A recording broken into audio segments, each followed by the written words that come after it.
cerita kali ini, Mimin sarankan untuk tonton cerita sebelumnya agar lebih memahami jalan ceritanya. Selamat mendengarkan. Armor pertempuran tidak seperti mecha. Mecha terbuat dari beberapa bagian besar yang bisa disatukan secara kasar, dan selama inti sirkuit dalam baik-baik saja, itu bisa digunakan. Di sisi lain, armor pertempuran membutuhkan pengerjaan yang cermat karena mereka harus bekerja sebagai perpanjangan tangan dari pengguna. Bahkan armor perang satu kata pun tidak memiliki ruang untuk kesalahan dalam hal ini. Armor pertempuran terdiri dari banyak bagian kecil, masing-masing dengan inti sirkuitnya sendiri. Selanjutnya, setiap inti sirkuit harus kompatibel dengan master jiwa yang menggunakan baju besi pertempuran. Akibatnya, kerumitan desain armor pertempuran jauh lebih tinggi daripada mecha, yang bahkan tidak memperhitungkan kesulitan dalam membuat armor pertempuran. Luo Guixing mengerutkan alisnya. Saya pembuat mecha peringkat ketiga.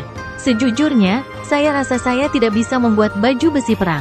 Ini terlalu sulit. Saya tidak yakin apakah saya bisa membuat satu set pun pada akhir semester. Petik 2. Saya suka ide Guiyue, Wuxi Duo menimpali. Saya ingin mencoba membuat baju perang juga. Guru Wu tidak mengatakan bahwa kami perlu membuat mekanisme penuh.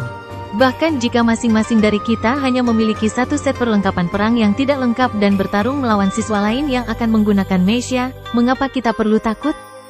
Seorang master jiwa harus memiliki 5 cincin agar bisa menggunakan baju besi pertempuran satu kata, tetapi Anda tahu kami bukan master jiwa biasa. Kita harus bisa menggunakan set perlengkapan perang yang tidak lengkap. Saya dapat membantu Anda membuatnya. Kita seharusnya hanya berusaha untuk membuat produk yang berkualitas. Jika kita tidak bisa menyelesaikan dalam satu semester, kita akan menyelesaikannya dalam 2 semester.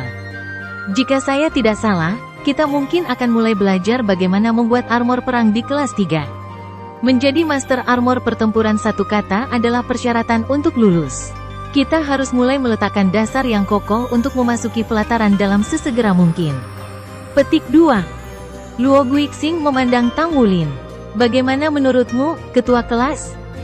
Rencana ini adalah pertaruhan yang cukup besar, jawab Tang Wulin.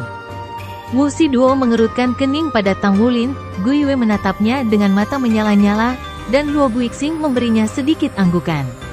Ini benar-benar rencana yang berisiko. Mereka ditugaskan membuat mecha, namun mereka ingin bermain api dan membuat baju perang. Sukses akan menjadi fantastis. Tetapi jika mereka gagal atau membuat terlalu sedikit bagian armor pertempuran, evaluasi mereka di akhir ujian semester akan menjadi tidak pasti. Jika kami berhasil, kami pasti akan menuai hasil yang spektakuler. Saya pikir membuat perlengkapan perang akan menjadi cara terbaik untuk meningkatkan keterampilan kami dalam profesi kami juga.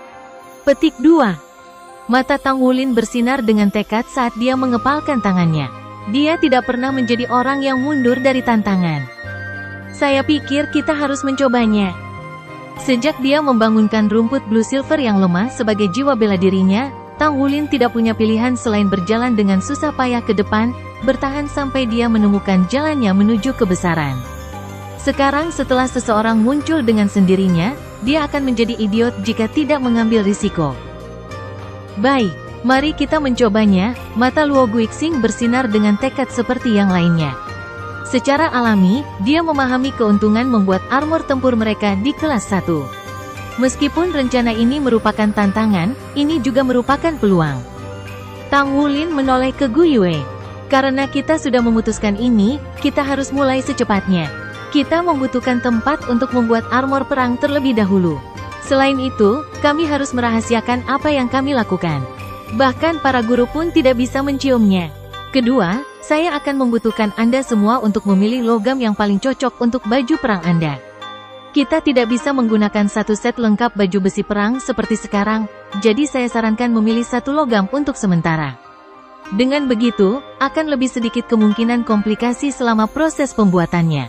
Petik 2. Guiyue, Luo Guixing, dan Wuxi Duo mengangguk. Mencoba membuat baju besi pertempuran berada di luar jangkauan kemampuan mereka, beban tambahan di pundak mereka. Namun, jika mereka memilih mecha, maka mereka tidak akan ditantang sama sekali. Mecha biasa tidak membutuhkan logam langka, dan hanya perlu 100 kali dimurnikan. Mereka memahami bahwa tanpa tantangan, peningkatan mereka akan terbatas. Meskipun demikian, mereka harus berhati-hati dalam menjalankan rencana mereka. Armor pertempuran tidak bisa diremehkan. Jadi, cari tahu logam apa yang kamu inginkan secepat mungkin, lanjut Tang Wulin. Setelah kamu memutuskan, berikan padaku. Saya akan memperbaikinya ribuan untuk Anda. Saya sangat percaya diri dengan 1000 keterampilan pemurnian saya. Gu Yue, segera mulai menyusun desain. Kami tidak punya waktu untuk disia-siakan. Tetapi saya tidak berpikir Anda harus mendesain keseluruhan set sekaligus. Karena jika Anda melakukannya untuk semua orang, itu akan memakan waktu terlalu lama. Kita harus membahas ini satu persatu. Misalnya, kita harus mulai dengan potongan lengan yang tepat untuk semua orang. Anda akan mendesain, lalu Luo Guixing dan Wu Shiduo akan membuatnya. Kemudian setelah kita semua memiliki bagian lengan bawah yang tepat, kita dapat melanjutkan ke bagian berikutnya. Dengan begitu, kami akan menyelesaikan setiap langkah secara bertahap dan metodis. Ini harus menjadi metode yang paling efisien. Petik 2. Luo Guixing tersenyum. Ketua kelas sangat berwawasan. Saya pikir cara ini adalah yang terbaik juga. Mari kita mulai dengan cepat. Saya yakin kita semua memiliki beberapa logam dalam pikiran yang mungkin paling cocok untuk diri kita sendiri. Tang Wulin, aku akan memberitahumu logam apa yang aku pilih besok. Petik 2. Wu Shiduo ragu sejenak, sebelum merilekskan bahunya. Aku akan memberitahumu besok juga. Tang Wulin adalah yang pertama selesai. Saat dia mengamati kelompok lain dalam diskusi panas mereka, dia tidak bisa membayangkan mereka selesai sebelum malam tiba. Mungkin inilah yang ingin dilihat akademi. Adapun logam apa yang paling cocok untuk Tang Wulin, dia sudah tahu jawabannya. Tiba-tiba, komunikator jiwa Tang Wulin berdering. Senyuman terbentuk di bibirnya ketika dia melihat nomor itu. Guru, MN saya di kota Shrek sekarang. Kapan kamu bisa keluar? Suara Mu Chen terdengar jelas melalui speaker komunikator. Sore hari, kalau begitu aku tidak ada kelas. Di mana Anda tinggal? Tang Wulin bertanya. Beberapa saat kemudian, Tang Wulin menuliskan alamatnya, sebuah tempat yang terletak di luar kota. Gu Yue, aku harus keluar sebentar setelah kita selesai makan. Saya tidak akan berada di kampus pada sore hari, jadi jika Anda butuh sesuatu, telepon saja saya. Petik 2. Baik, dia tidak mengorek lebih jauh. Setelah menghabiskan makan siang yang sangat banyak, yang pada dasarnya merupakan metode kultivasi untuknya, dia meninggalkan kampus dan memanggil taksi, langsung menuju ke alamat yang diberikan Mu Chen kepadanya. Tang Wulin hampir tidak bisa menahan kegembiraannya mengetahui gurunya ada di sini. Mu Chen telah melakukan perjalanan panjang demi dirinya ke Akademi Shrek, tempat yang aneh dan asing baginya, belum lagi raksasa. Bahkan dengan taksi jiwa, butuh lebih dari 1 jam bagi Tang Wulin untuk mencapai tujuannya. Tetapi ketika dia melihat tanda yang tergantung di sisi gedung, dia tidak bisa mempercayai matanya. Itu adalah bangunan 3 lantai yang lusuh. Itu tidak terlalu besar meskipun terletak di pusat kota dan menghadap ke jalan. Yang paling mengejutkan dari semuanya, papan nama gedung bertuliskan, Blacksmith Association, Shrek Brand. Ini adalah kota Shrek, kota terbesar di benua. Tak terduga bagi kota yang begitu megah untuk memiliki cabang asosiasi pandai besi yang benar-benar lusuh dan terpencil. Mendorong pintu terbuka, Tang Wulin merasakan gelombang deja vu setelah melihat sekeliling lantai pertama. Denah lantai identik dengan yang ada di East City, satu-satunya perbedaan adalah ukurannya yang lebih kecil. Tang Wulin, di sini. Mendengar namanya dipanggil, dia berbalik ke arah suara itu, bertatap muka dengan senyum manis musi. Kakak senior, mata Tang Wulin berbinar saat dia bergegas ke sisinya. Hatinya tidak bisa menahan hangat saat bertemu dengan seorang teman lama di tempat asing. Begitu dia selangkah lagi, ekspresi Musi mengeras, ujung muram menarik-narik bibirnya. Dia menarik telinganya. Kamu masih ingat kakak perempuanmu ini? Mengapa Anda tidak menelepon saya sekalipun sejak Anda datang ke Shrek? Apakah kamu melupakan semua tentang aku? Petik 2. Aduh, kakak senior, tolong santai saja aku. Telingaku akan robek. Tang Wulin berteriak, menarik perhatian orang-orang di sekitarnya. Wajah Musi memerah saat dia melepaskan telinganya. Apa yang kamu teriakkan? Ikutlah denganku untuk melihat ayah. Dia berbalik dan memimpin Tang Wulin menaiki tangga di sampingnya. Dengan punggungnya ke Tang Wulin, dia tidak bisa melihat senyumnya. Dengan hanya 3 lantai, secara alami tidak diperlukan lift di dalam gedung. Segera, keduanya tiba di lantai 3. Saat mereka menginjakan kaki di lantai ini, mereka mendengar dentang logam pandai besi di tempat kerja. Musi membawa Tang Wulin ke ruang terdalam, membuka pintu geser, dan mengantarnya masuk. Itu adalah kantor dengan luas sekitar 100 meter persegi. Perabotannya tampak tua dan usang, jelas antik. Mu Chen berseri-seri pada Tang Wulin dari belakang mejanya. Tidak berhenti berdetak, Tang Wulin melangkah maju dan membungkuk. "Guru." Mu Chen terkekeh. "Silahkan duduk." Si kecil, tuangkan secangkir air untuk Wulin. Petik 2. Musi mendengus, tapi tetap melakukan apa yang diperintahkan. Menerima cangkir dan menyesapnya, Tang Wulin terkejut saat mengetahui bahwa sebenarnya itu adalah secangkir jus jeruk yang baru diperas, favoritnya. Itu jelas disiapkan beberapa waktu lalu. Dia menoleh ke Musi, dengan mata terbelalak. Dia menyeringai padanya sebelum duduk di sampingnya. "Wulin, selamat," kata Mu Chen. "Guru, saya beruntung hari itu. Saya tidak berpikir saya bisa berhasil jika saya mencoba lagi sekarang." Petik 2. Bagaimana mungkin itu hanya keberuntungan? Itu adalah buah dari usaha Anda. Kamu sudah menjadi pandai besi peringkat 4 3 tahun lalu, dan sejak itu, kamu telah memoles keterampilanmu setiap hari, perlahan bersiap untuk pemurnian semangat. Persiapan adalah kunci sukses, dan tanpa usaha Anda tidak akan berhasil. Jika bukan karena basis kultivasi Anda yang kurang, Anda akan menjadi pandai besi peringkat kelima sejak lama. Jadi, seberapa jauh Anda dari peringkat 30? Petik 2. "Saya masih di peringkat 28, jawab Tang Wulin. "Tapi saya sangat dekat dengan peringkat 29. Saya yakin bahwa saya akan mencapai peringkat 30 dalam 2 bulan. Fantastis. Apakah kamu sudah terbiasa dengan kehidupan di Shrek? Petik 2. "Aku baik-baik, ada banyak tekanan, jadi aku tidak bisa rileks untuk sesaat." Petik 2. Mu Chen tersenyum. "Itu bagus. Tekanan akan memperkuat Anda. Saya tidak khawatir dengan ketekunan dan daya tahan Anda.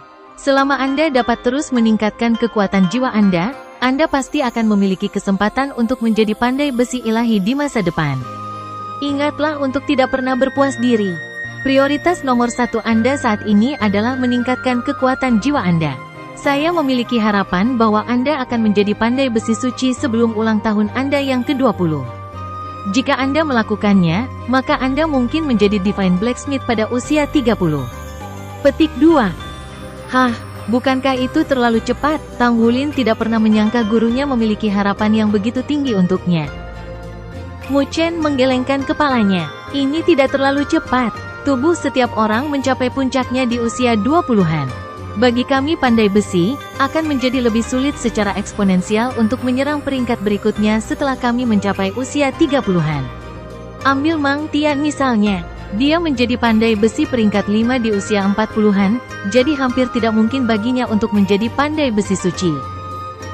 Blacksmithing adalah profesi yang sangat membutuhkan energi. Satu-satunya cara kita dapat naik ke tingkatan yang lebih tinggi adalah dengan tubuh yang kuat, esensi darah yang berlimpah, dan pikiran yang jernih. Nanti, Anda akan memahami betapa pentingnya persepsi Anda, yang dalam sekejap bisa mengangkat Anda ke level berikutnya. Dari pemurnian semangat dan seterusnya, pemahaman Anda tentang logam sama pentingnya dengan bakat dan keberuntungan Anda. Oleh karena itu, semakin cepat Anda meningkatkan peringkat Anda, semakin tinggi peluang Anda untuk menjadi pandai besi suci." Petik 2. Dimengerti. Tang Wulin mengangguk, memutuskan untuk bekerja lebih keras dari sebelumnya. "Apakah kamu terkejut dengan betapa menyedihkan cabang asosiasi pandai besi di sini?" Mu Chen bertanya. "Ya," Tang Wulin mengangguk. "Bukankah Shrek kota terbesar di benua? Cabang dari asosiasi pandai besi di sini pasti luar biasa. Kenapa seperti ini?" Petik 2. "Justru karena ini adalah kota Shrek sehingga cabang ini begitu menyedihkan. Akademi Shrek mengontrol segalanya di kota ini. Pada dasarnya, Anda dapat menganggap kota sebagai negara merdeka. Akademi Shrek telah membentuk asosiasi untuk setiap perdagangan dan profesi. Saya yakin Anda sudah bergabung dengan asosiasi pandai besi Shrek, benar? Demi tidak menimbulkan konflik antara asosiasi mereka dan asosiasi kami, kami hanya mempertahankan cabang kecil di sini. Asosiasi Pandai Besi, yang memiliki cabang yang dapat Anda temukan di seluruh benua, sangat berbeda dari Asosiasi Pandai Besi Shrek. Petik 2. Jadi begitulah, kata Tang Wulin. Bukankah itu berarti Shrek benar-benar menindas? Mu Chen menggelengkan kepalanya. Shrek tidak menindas. Ini mereka mengatur diri mereka sendiri. Sebenarnya, ada banyak elit dari setiap profesi di sini, lebih dari cukup untuk mendukung perkumpulan mereka. Anda menyebutkan bahwa Pak Tua Feng sedang mencari Anda. Apakah dia melakukan sesuatu padamu? Petik 2. Tang Wulin menggelengkan kepalanya. Penatua Feng ingin menjadikan saya sebagai muridnya, tetapi saya tidak setuju. Orang tua itu benar-benar mania. Dia baru mulai pandai besi di usia 40-an, namun dia masih berhasil menjadi pandai besi suci. Dia memiliki filosofi pandai besi yang unik, jadi tidak ada salahnya kamu belajar darinya. Jika dia bertanya lagi, Anda dapat menerimanya sebagai guru Anda juga. Pastikan saja dia tidak memaksa Anda untuk menjadikannya satu-satunya guru Anda. Petik 2. Hah, Tang Wulin tidak pernah berharap Mu Chen mengatakan sesuatu seperti ini. Guru, aku tidak akan meninggalkanmu. Jangan salah paham. Petik 2. Mu Chen melambaikan tangannya dengan acuh tak acuh. Saya serius, kota Shrek berbeda dari tempat lain. Tidak mudah untuk membangun diri Anda sendiri di sini. Tidak ada keraguan tentang bakat menempa Anda, tetapi kekuatan Anda masih kurang. Memiliki pendukung akan baik untuk Anda. Penatua Feng sangat kuat dan terkenal karena sifatnya yang marah. Namun, semua orang juga tahu bahwa dia memperlakukan orang-orang di sisinya dengan sangat baik. Hal-hal yang dapat dia ajarkan kepada Anda akan melengkapi hal-hal yang saya ajarkan kepada Anda. Petik 2. Kemudian senyum bermasalah muncul di wajah Mu Chen. Sejujurnya, saya tidak bisa mengalahkan dia. Jika Anda terus menolaknya, saya yakin dia akan datang mengetuk pintu saya suatu hari nanti. Daripada itu terjadi, akan lebih baik jika kamu memiliki guru lain. Petik 2. Mu Chen secara alami tidak ingin berbagi Tang Wulin dengan Feng Wuyu. Tidak ada yang mau berbagi murid mereka. Namun, Tang Wulin menghabiskan bertahun-tahun di Akademi Shrek. Menolak untuk menerima Feng Wuyu sebagai gurunya memiliki potensi untuk mempengaruhi kultivasinya di masa depan dan menghalangi peluangnya untuk menjadi pandai besi ilahi. Di atas segalanya, Mu Chen ingin menghindari ini. Jadi Mu Chen akhirnya membuat keputusan untuk berbagi Tang Wulin. Guru, saya. Sebelum Tang Wulin bisa mengatakan apapun, Mu Chen mengangkat tangan untuk menghentikannya. Ceritakan apa yang terjadi ketika Anda memiliki semangat yang halus. Saya sangat tertarik bagaimana keadaannya. Anda adalah pandai besi pertama dalam sejarah yang memurnikan roh hanya dengan 2 cincin jiwa. Petik 2. Baik, Tang Wulin melanjutkan untuk menceritakan kejadian ujian masuk dan bagaimana dia menanggung beban mengikuti persidangan untuk membantu Gu Yue diterima. Berkat tekanan itu, ia berhasil memurnikan semangat dengan sukses. Mu Chen mengangguk saat Tang Wulin menceritakan kisahnya. Ketika Tang Wulin sampai pada bagian tentang cincin jiwa esensi darah emasnya, wajah Mu Chen dipenuhi dengan keterkejutan. Tunjukkan padaku cincin jiwa emas itu, kata Mu Chen. Dimengerti, Tang Wulin menjawab, memanggilnya.